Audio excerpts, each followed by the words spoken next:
What is up, you guys? Welcome back to the channel. In this video I'm going to be replacing my sway bar end links on my BMW F30 right here. When I was installing my coilovers recently, if you saw that video, while I was installing the coilovers I noticed my end link on the driver's side was actually damaged on the top of the end link. The rubber seal that protects the joint actually ripped off and grease was leaking out. I'll probably show you guys as I do the install later in the video. Not only that, right off the bat, as soon as I started driving around with the coilovers, I noticed that there was quite a bit of clunking coming from the front of the car. And from what I've read, the most likely culprit for that is a bad sway bar end link. So that's another reason why I want to replace them, along with the noise. And in addition, I noticed that the car feels a little bit unstable in terms of the handling while I'm driving. So I figured it's because my end links, or part of it at least, is because my end links are bad. So I just went ahead and bought new end links. I got them from F30 Euro as usual. But anyway guys, that's what's happening in this video, so let's get started. Alright, so these are the new sway bar end links that I got from F30 Euro. Since my car is rear wheel drive, I got identical end links. If you have X-Drive or the EDC option on your F30, I believe they're a little bit different from left to right, passenger to driver side. But if you're rear wheel drive, they are identical, so you don't have to worry about any of that.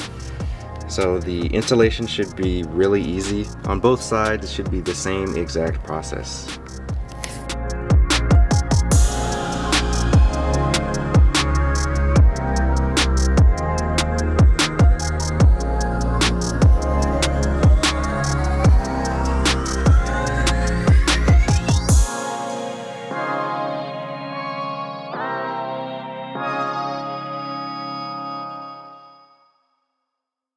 So the only two nuts that we're going to need to remove are this one, which is holding the top of the end link, and then the lower one, which is right there.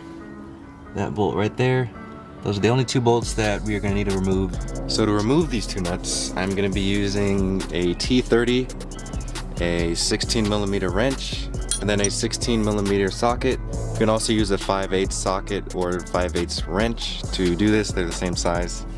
First thing I'm going to do is just use the socket wrench to just get this spinning to break it free.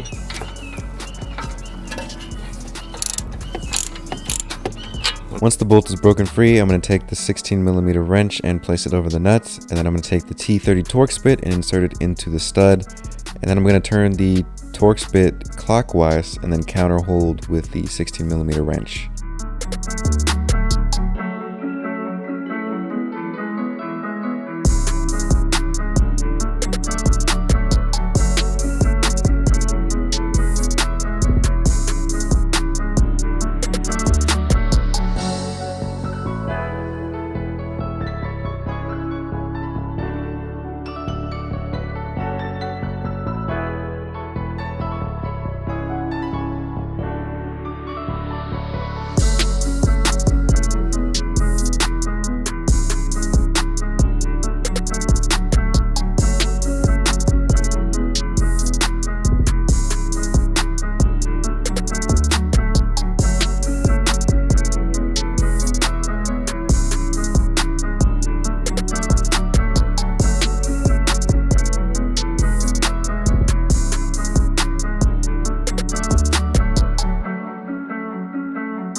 So here's the old end link, and to be able to tell how worn out these are, all you have to do is just kind of wiggle the joints around and see how easily they move, and then compare it to the new one, and try to wiggle these joints, and there's a clear difference in how stiff and how firm these joints are compared to the old one.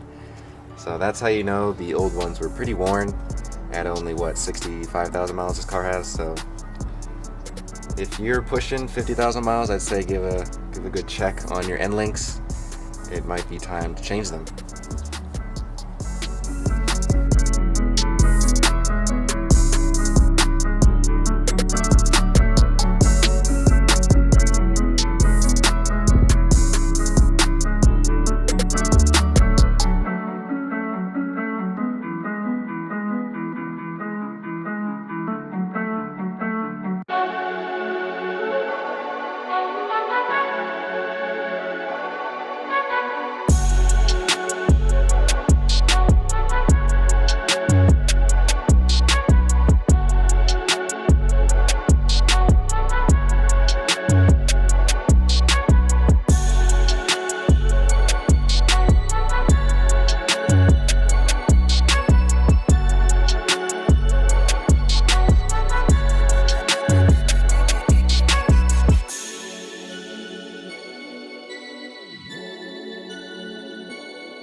Once both sides of the end link were tightened down, I torqued down both nuts to 43 foot-pounds of torque.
So like I said, on the driver's side end link, the little rubber covering actually broke off or ripped off, and I think the grease that was inside there came out.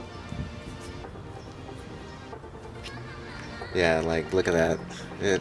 There's no resistance at all. It can move whichever direction it wants to. The other side is still intact, as you can see, but it still like wiggles very easily. Yeah, so this one was pretty much shot.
Alright guys, so I installed both of the new end links, and now I'm going to take it for a drive to see if it feels any better and is a little bit quieter when going over little bumps.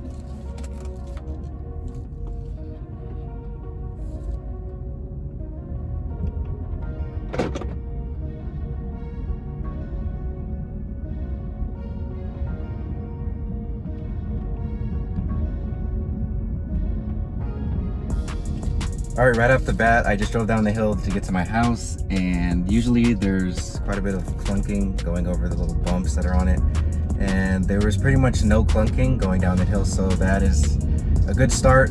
But I'm going to take it on the actual road now and on the freeway to see if it really made a difference. So take a little side road here.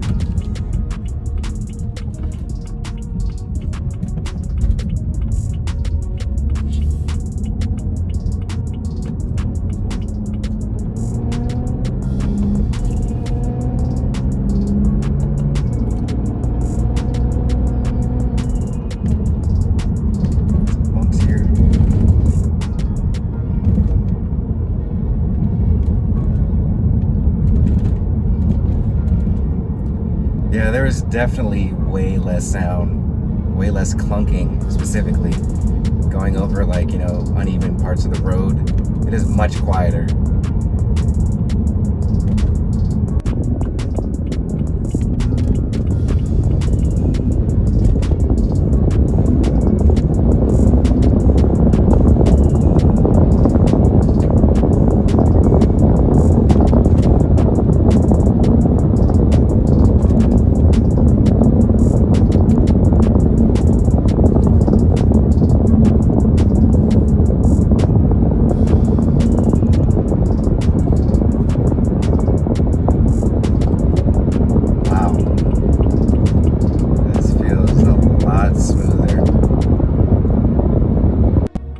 guys, so far the car feels a lot better. There's way less sound and the car feels more firm and not as, shaky, which was kind of sketchy after I first installed the coilovers. The car felt kind of shaky. And then after I got the alignment, the steering wheel was kind of vibrating and it just kind of felt uncomfortable.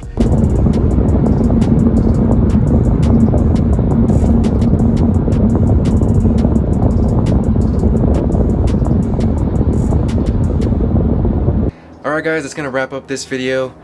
As I stated, these definitely did make a difference in terms of the sound of the clunking coming from the front and also the stability of the car in terms of the handling. It feels way more controlled and stiff and firm.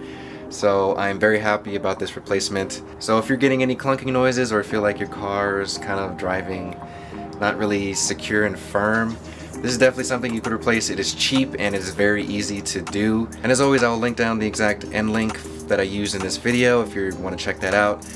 Also, I'll link down some of the tools that'll help you do this job if you want to check those out also. But anyway, you guys, thank you guys for watching. I hope you guys enjoyed this video, but I will see you guys on the next one.